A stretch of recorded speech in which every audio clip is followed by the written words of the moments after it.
प्राचीन ज्ञान चैनल में आपका स्वागत है। दोस्तों, प्रकृति के गर्भ में अनगिनत वनस्पतियां छिपी हुई हैं, जो न केवल शारीरिक व्याधियों का नाश करती हैं, अपितु जिनमें अलौकिक और चमत्कारिक शक्तियां भी विद्यमान हैं। इन्हीं दिव्य वनस्पतियों में से एक अत्यंत दुर्लभ और प्रभावशाली वनस्पति है, जिसे लोक भाषा में एंठी और आयुर्वेद में आवर्तनी या मरोड़ फली के नाम से जाना जाता है।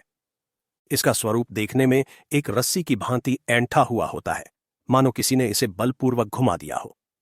यह पौधा सामान्य वनस्पति नहीं है। तंत्र शास्त्र और वनस्पति तंत्र में इसका स्थान अत्यंत ऊंचा है। इसकी टेढ़ी और घुमावदार आकृति ही इसकी अनंत शक्तियों का परिचायक है। प्राचीन ऋषियों और तांत्रिकों ने इसके गुणों को पहचाना और जन कल्याण तथा आत्मरक्षा हेतु इसके अनेकों प्रयोग सुनिश्चित किए।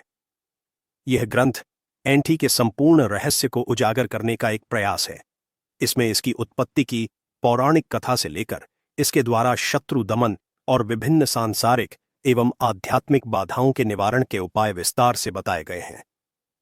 खंड 1, एंठी पौधा की उत्पत्ति कथा और पौराणिक महत्व।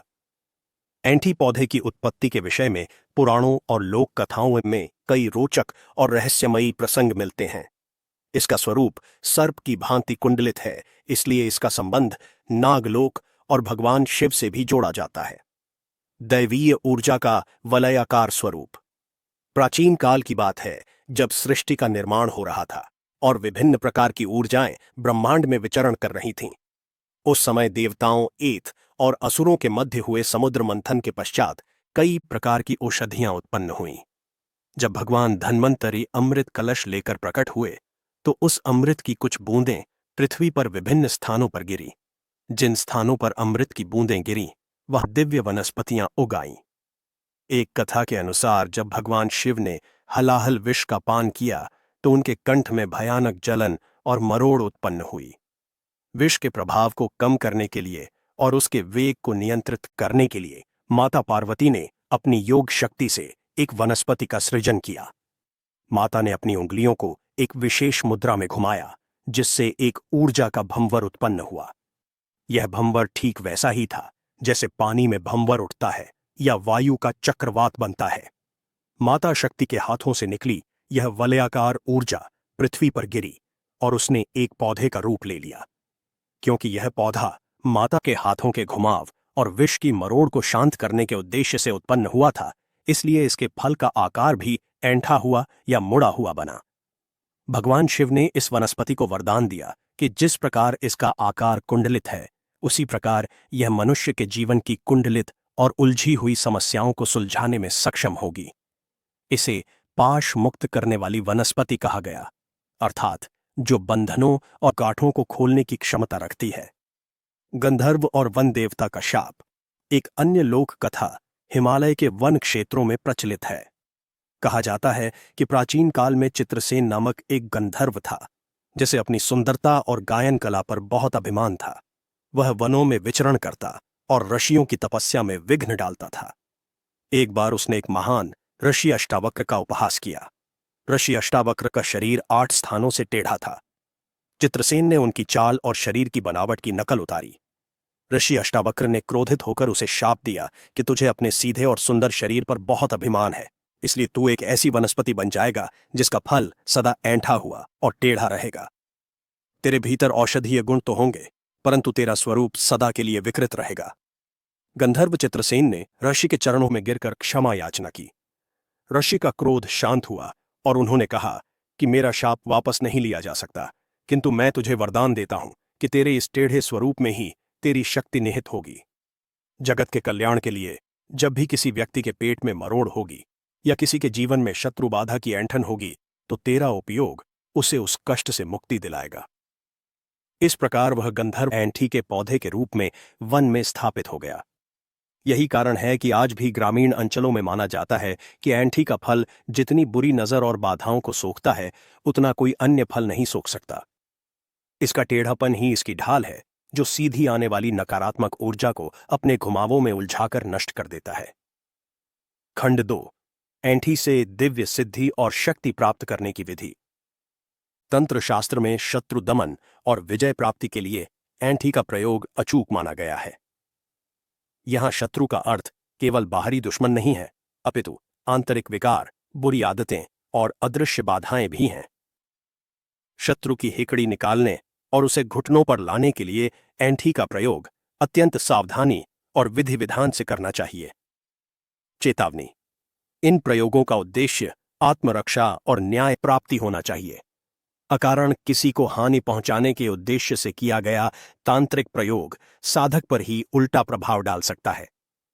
सिद्धि हेतु पूर्व तैयारी: एंठी से सिद्धि प्राप्त करने के लिए सर्वप्रथम एक सिद्ध एंठी फल की आवश्यकता होती है। यदि संभव हो तो रवि पुष्य नक्षत्र या गुरु पुष्य नक्षत्र में वन में जाकर विधिपूर्वक निमंत्रण देकर एंठी के पौधे से फल तोड़कर लाएं। यदि पौधा उपलब्ध न हो तो पंसारी की दुकान से साबुत और बिना टूटा हुआ फल ले आएं। एत शत्रु स्तंभन और हेकड़ी निकालने का महाप्रयोग: यह प्रयोग तब किया जाता है जब कोई शत्रु अकारण परेशान कर रहा हो और उसे शांत करना अनिवार्य हो गया हो। सामग्री: 7 नग एंठी, मरोड़ फली, काला वस्त्र, काली सरसों, लहसुन की कलियां, शत्रु के पैर की मिट्टी यदि उपलब्ध हो या उसका चित्र, सरसों का तेल, मिट्टी का दीपक। विधि: यह क्रिया अमावस्या की रात्रि या शनिवार की मध्य रात्रि को संपन्न करें। दक्षिण दिशा की ओर मुख करके काले आसन पर बैठें। अपने सामने एक लकड़ी के बाजोट पर काला वस्त्र बिछाएं। उस पर शत्रु का चित्र रखें या कोयले से शत्रु का नाम लिखें। अब 7 एंठी फलों को अपने बाएं हाथ में लें और दाहिने हाथ से ढक लें। शत्रु का ध्यान करते हुए मन ही मन यह संकल्प करें कि अमुक व्यक्ति की शत्रुता और अहंकार नष्ट हो जाए। इसके पश्चात निम्न मंत्र का 108 बार जाप करें। मंत्र जप के लिए रुद्राक्ष की माला या काले हकीक की माला का प्रयोग करें। मंत्र: ओम क्लीं क्रीं हूं फट शत्रु दमनम कुरु कुरु स्वाहा। मंत्र जाप पूर्ण होने के पश्चात एक एक एंठी को शत्रु के चित्र पर घुमाते हुए उतारा करते हुए रखें। यह भावना करें कि शत्रु की सारी शक्ति और हेकड़ी इस एंठी के घुमावों में कस रही है और वह शक्तिहीन हो रहा है।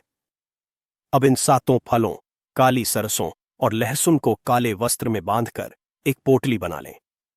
इस पोटली को ले जाकर किसी सुनसान स्थान पर गड्ढा खोदकर दबा दें या किसी गंदे नाले में फेंक दें। पीछे मुड़कर न देखें, घर आकर स्नान कर लें। इस प्रयोग के प्रभाव से शत्रु का मनोबल टूट जाता है। उसके दिमाग में चल रहे षड्यंत्र उसी के विरुद्ध हो जाते हैं और वह अपनी हेकड़ी भूलकर संधि का प्रस्ताव लेकर आता है। 2. अदृश्य बाधा और तंत्र काट प्रयोग: यदि आपको लगता है कि शत्रु ने आप पर कोई तांत्रिक क्रिया की है या घर में कलह का वातावरण है तो एंठी का यह धूनी प्रयोग रामबाण है। सामग्री: एंठी का चूर्ण, गुग्गुल, लोबान, नीम के सूखे पत्ते, गाय का घी। विधि: इन सभी सामग्रियों को मिलाकर एक मिश्रण तैयार कर लें। प्रतिदिन संध्या के समय कंडे की आग पर इस मिश्रण की धूनी दें। धूनी देते समय घर के मुख्य द्वार से लेकर पिछले हिस्से तक पूरा धुआं फैलाएं। धूनी देते समय मन में ओम नमः शिवाय या अपने इष्ट देव का स्मरण करते रहें। एंठी के जलने से जो गंध और ऊर्जा उत्पन्न होती है वह नकारात्मक शक्तियों के बंधन को काट देती है। इसका टेढ़ा आकार वायुमंडल में स्थित विषैले तत्वों को खंडित कर देता है। शत्रु द्वारा भेजी गई कोई भी मारण या मोहन क्रिया इस धुएं के संपर्क में आते ही नष्ट हो जाती है। 3. वशीकरण और प्रभाव वृद्धि हेतु सात्विक प्रयोग: यदि आप चाहते हैं कि समाज में आपका मान सम्मान बढ़े और विरोधी भी आपके सामने नतमस्तक हो जाएं, तो यह प्रयोग करें। एक एंठी फल को लेकर उसे गंगा जल से धोकर पवित्र करें, फिर उसे सिंदूर का लेप लगाएं। अब इसे एक चांदी या तांबे के ताबीज में भरकर लाल धागे में पिरो लें। इस ताबीज को भगवान हनुमान जी के चरणों में रखकर उनसे बल और बुद्धि की प्रार्थना करें। इसके बाद इसे गले या बाजू में धारण करें। यह ताबीज एक रक्षा कवच का कार्य करता है। जो भी व्यक्ति आपसे ईर्ष्या द्वेष रखता है उसके विचार आपके प्रति बदल जाते हैं, उसकी अकड़ ढीली पड़ा जाती है और वह आपके अनुकूल व्यवहार करने लगता है। खंड 3: एंठी के अन्य प्रयोग: धार्मिक, तांत्रिक, ज्योतिष और आयुर्वेदिक। ऐंठी केवल शत्रु नाश के लिए ही नहीं अपितु जीवन के अन्य आयामों में भी अत्यंत लाभकारी है। इसके बहुआयामी उपयोग इसे एक पूर्ण वनस्पति बनाते हैं। क धार्मिक प्रयोग। ए कोन ओ ए नजर सुरक्षा। छोटे बच्चों को अक्सर बुरी नजर लग जाती है। धर्म और लोक परंपरा में ऐंठी को लाल धागे में बांधकर बच्चे के गले में या कमर में पहनाने का विधान है। माना जाता है कि इसकी ऐंठन बच्चे के आसपास एक सुरक्षा चक्र बना देती है। 2. गृह शांति। घर के मुख्य द्वार पर ऐंठी, फिटकरी और काला कपड़ा एक साथ बांधकर लटकाने से घर में नकारात्मक ऊर्जा प्रवेश नहीं करती। यह घर को कीलित कर देता है। 3. वाहन सुरक्षा। नई गाड़ी या वाहन की सुरक्षा के लिए काले धागे में ऐंठी बांधकर स्टीयरिंग या मिरर पर लटकाने से दुर्घटनाओं से बचाव होता है। यह राह में आने वाली आकस्मिक बाधाओं को टालने में सक्षम है। ख तांत्रिक प्रयोग विशेष। 1. ऋण मुक्ति। यदि आप कर्ज के बोझ तले दबे हैं और ऋण उतरने का नाम नहीं ले रहा है तो शुक्ल पक्ष के किसी भी मंगलवार को एक ऐंठी लेकर उस पर लाल सिंदूर लगाएं। इसे लाल कपड़े में लपेटकर अपनी तिजोरी या धन स्थान पर रख दें। यह धन के प्रवाह में आ रही रुकावटों को खोल देती है। 2. मुकदमे में विजय।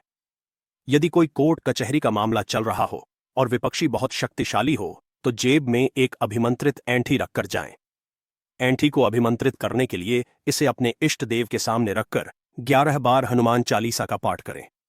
विपक्षी की बुद्धि भ्रमित होगी और निर्णय आपके पक्ष में आने की संभावना बढ़ेगी। 3. रोग मुक्ति तंत्र। यदि कोई व्यक्ति लंबे समय से बीमार है और दवा असर नहीं कर रही है तो रविवार के दिन रोगी के सिर से पैर तक 7 बार ऐंठी को सार कर आग में जला दें। ऐसा माना जाता है कि रोग की जड़ जो शरीर में ऐंठ गई थी वह इस क्रिया से झलकर भस्म हो जाती है। ग ज्योतिषीय महत्व। ज्योतिष शास्त्र में टेढ़ी मेढ़ी वस्तुओं का संबंध राहु और केतु ग्रहों से माना जाता है। ऐंठी का आकार सर्पाकार है जो राहु का प्रतीक है। 1. राहु शांति। जिन जातकों की कुंडली में राहु दोष हो या राहु की महादशा चल रही हो उन्हें ऐंठी का प्रयोग करना चाहिए। बहते जल में ऐंठी प्रवाहित करने से राहु का अशुभ प्रभाव शांत होता है। 2. कालसर्प दोष। यद्यपि कालसर्प दोष की शांति के लिए विस्तृत पूजा होती है परंतु राहत के लिए अपने पास मरोड़ फली रखना या तांबे के लोटे में मरोड़ फली डालकर शयन कक्ष में रखना लाभकारी सिद्ध होता है। 3. केतु के उपाय। केतु को मोक्ष और आकस्मिक घटनाओं का कारक माना जाता है। यदि केतु खराब हो तो जोड़ों में दर्द और अज्ञात भय बना रहता है। ऐसे में ऐंठी की जड़ को कमर में बांधने से लाभ होता है। घ आयुर्वेदिक और औषधीय प्रयोग। आयुर्वेद में इसे आवर्तनी कहा गया है। इसके नाम और रूप के अनुसार ही इसके गुण भी हैं। यह पेट की मरोड़ और दर्द के लिए अमृत तुल्य है। 1. पेट दर्द और मरोड़। इसका सबसे प्रसिद्ध उपयोग पेट दर्द में है। यदि किसी को दस्त लग रहे हों या पेट में मरोड़ उठ रही हो तो ऐंठी को पत्थर पर घिसकर थोड़ा पानी मिलाकर नाभि के आसपास लेप करने से तुरंत लाभ मिलता है। छोटे बच्चों के लिए यह बहुत ही सुरक्षित और प्रभावी नुस्खा है। 2. अतिसार और पेचिश। बड़ों को यदि पेचिश, खून आना की समस्या हो तो ऐंठी के चूर्ण को छाछ या दही के साथ सेवन कराया जाता है। यह आंतों की सूजन को कम करता है और संक्रमण को रोकता है। 3. कान का दर्द। पुराने वैद्यों के अनुसार ऐंठी को सरसों के तेल में पकाकर उस तेल की 2-2 बूंद कान में डालने से कान का दर्द और मवाद आना बंद हो जाता है। 4. खुजली और चर्म रोग। ऐंठी के फल को जलाकर उसकी राख बना लें। इस राख को नारियल तेल में मिलाकर मलहम बना लें। इस मलहम को दाद खाज और खुजली वाले स्थान पर लगाने से त्वचा विकार शीघ्र ठीक होते हैं। 5. मधुमेह, डायबिटीज। आधुनिक शोध और आदिवासी परंपराओं में यह माना जाता है कि इसकी जड़ का काढ़ा मधुमेह के रोगियों के लिए लाभकारी हो सकता है। यह शरीर में शर्करा के स्तर को नियंत्रित करने में सहायक है। 6. शारीरिक कमजोरी। प्रसव के पश्चात महिलाओं को होने वाली शारीरिक पीड़ा और कमजोरी में भी इसका प्रयोग अन्य जड़ी बूटियों के साथ किया जाता है। यह शरीर के वात दोष को संतुलित करती है। उपसंहार: ऐंठी या मरोड़ फली केवल एक जंगली पौधा नहीं है, अपितु यह प्रकृति द्वारा मानव जाति को दिया गया एक वरदान है। इसका प्रत्येक भाग, जड़, तना, फल और पत्तियां जन कल्याण के लिए उपयोगी है। इसकी उत्पत्ति कथा हमें यह सिखाती है कि जीवन में चाहे कितनी भी विषमताएं क्यों न हों और परिस्थितियां चाहे जितनी भी टेढ़ी क्यों न हों, उनमें कोई न कोई गुण अवश्य छिपा होता है। शत्रुनाशक तंत्र में इसका प्रयोग करते समय साधक को संयम और पवित्रता का पालन करना चाहिए।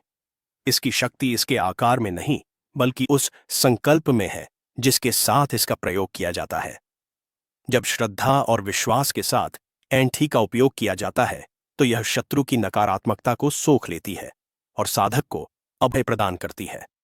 शत्रु चाहे कितना भी बलशाली हो, ऐंठी के तांत्रिक प्रभाव के आगे उसकी बुद्धि कुंठित हो जाती है और उसे अपने घुटने टेकने पड़ाते हैं।